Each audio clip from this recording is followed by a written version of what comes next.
देखिए, कन्हैया कुमार 16 मार्च से लेकर के 14 अप्रैल तक कांग्रेस पार्टी के कार्यकर्ता के साथ नौकरी दो पलायन रोको यात्रा चला रहे हैं। हालांकि ये यात्रा कन्हैया कुमार को बिहार में लॉन्च करना और कांग्रेस पार्टी को मजबूत करना है, लेकिन इस यात्रा का नौकरी दो और पलायन रोको से कोई लेना देना नहीं है, क्योंकि बिहार में पलायन रोकना एक तरह से असंभव जैसा लगता है। इसका कारण ये है कि सरकारी नौकरी में आप मैक्सिमम 1% युवा को ही, जितने बिहार में युवा है उनमें से मैक्सिमम 1% युवा को ही गवर्नमेंट जॉब दे सकते हैं।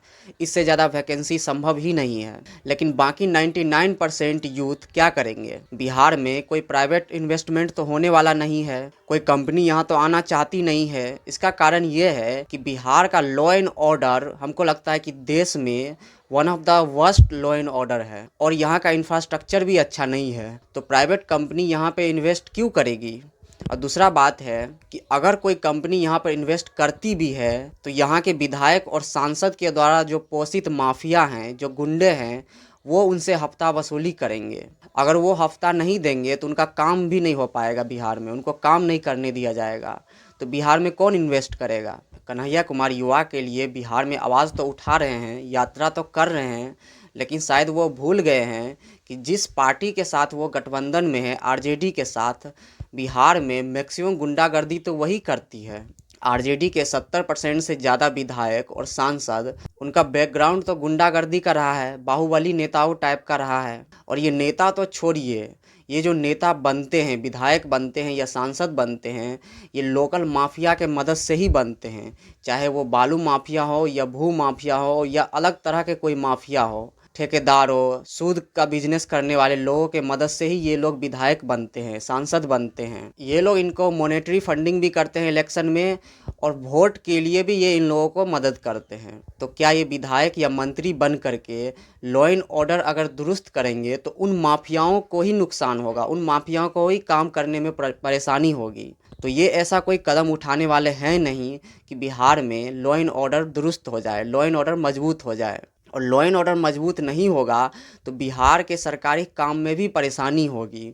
यहाँ का सरकारी काम क्यों अटकता है? इसी के कारण अटकता है क्योंकि यहाँ पे काम करने के लिए जो ज़रूरी सुरक्षा होनी चाहिए, उस तरह की सुरक्षा ये प्रदान नहीं कर पाते हैं। बिहार में अगर आप इंफ्रास्ट्रक्चर की बात करेंगे तो पटना को छोड़ करके किसी भी ज़िला में उचित इंफ्रास्ट्रक्चर नहीं है। ऐसा कोई इंफ्रास्ट्रक्चर नहीं है कि कोई इन्वेस्टमेंट आ जाए। और पटना में भी सिर्फ इंफ्रास्ट्रक्चर तो नीतीश कुमार ने बना दिया है, लेकिन लॉ एंड ऑर्डर बहुत ही ख़राब है पटना का। दिन दहाड़े मर्डर हो जाता है और कोई जवाबदेही भी नहीं होती है किसी की। 3 दिन पहले मेरे गांव में ही होली के दिन एक आदमी शराब पी करके अपने ही एक रिश्तेदार को गाड़ी से कुचल दिया, और कोई खबर भी नहीं बना किसी न्यूज़ चैनल पे, कहीं कुछ कोई पेपर में भी इसका खबर नहीं आया। इसका मतलब आप समझिए कि लॉ एंड ऑर्डर का, पुलिस का कोई भय नहीं है, कोई डर नहीं है लोगों का। लोगों के मन में आता है कि इसको मार देना है तो मार देते हैं। यहाँ के लोग इनसिक्योरिटी में रहते हैं। ऐसे ही कोई किसी को धमकाया जाता है। यहाँ पर अगर लड़ाई होता है तो जान से मारने की धमकी देना यहाँ पे एक आम बात हो गई है। तो ऐसे माहौल में इन्वेस्टमेंट कैसे आएगा?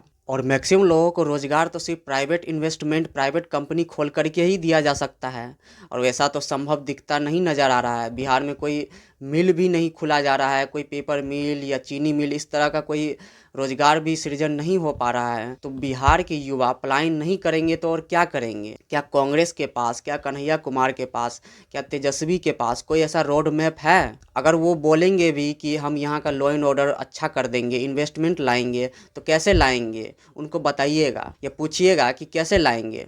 क्या आरजेडी अपने जो गुंडा विधायक हैं और उनके जो दोस्त हैं गुंडा माफिया वाले लोग, उन पे कार्रवाई करेंगे? अगर उन पे कार्रवाई नहीं करेंगे, उनको वैसे तो उनको ही टिकट देंगे, वो गुंडा प्रवृत्ति के लोगों को ही, तो कैसे लॉ एंड ऑर्डर दुरुस्त होगा? लॉ एंड ऑर्डर दुरुस्त नहीं होगा तो कोई कंपनी भी नहीं आएगी, कोई इन्वेस्टमेंट भी नहीं आएगी।